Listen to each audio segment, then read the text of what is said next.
mga bata! Medyo maluwag-luwag na ang schedule natin. Walang pasok at mabibigyan na natin ng mahabang oras ang ating pamilya. Kids, alam niyo ba yung family bonding? Ito yung mga gawain na pang-pamilya. Mabuti pa, kids! Alamin natin ang mga paraan para magawa ito. Magandang hapon po, Doc Camille. Magandang hapon naman, Bensit. Ano po yung family bonding at gaano po ito kahalaga? Alam mo, family bonding, importante yan eh. Kumisan nga sasabihin natin, nagkikita-kita naman kami.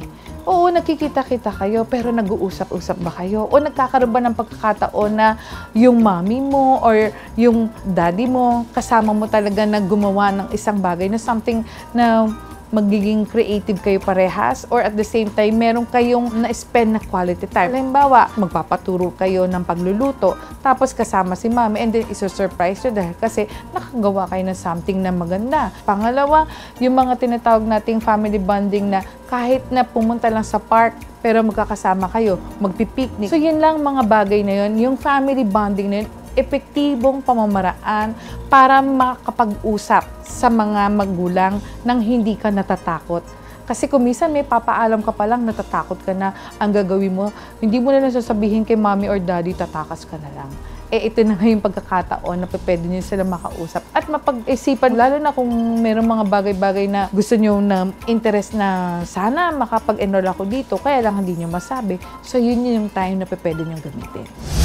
Ano po ang maaaring maging epekto ng family bonding sa isang batang katulad ko po? Ang activities family bonding, magugulat ka, special dinners na talagang pinaghirapan yung gawin. Next, family bonding, paglalaro, exciting yung mga bagay nang kasi hindi lang gumagana yung utak nyo, pero pag yung nakikita mo na, ay kakampi ko si daddy, tapos kakampi ko si mami, ganun, di ba? Nagiging cooperative ang isa't isa, talaga nagtutulungan. Simple lang yan, nasa bahay. What more yung mga activities sa labas ng bahay? Yung mga outing sa beach, picnic, or travels. At nung gugulat kayo na iba yung excitement, iba yung kasama ang pamilya.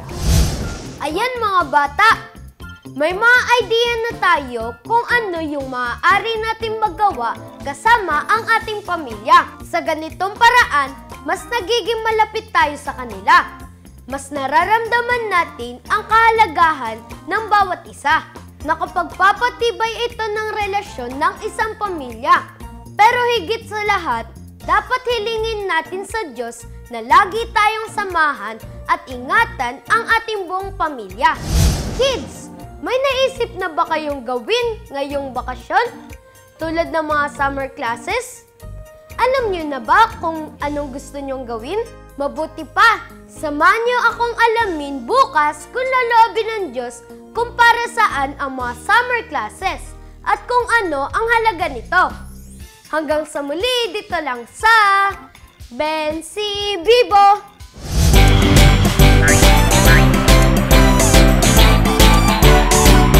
Wow.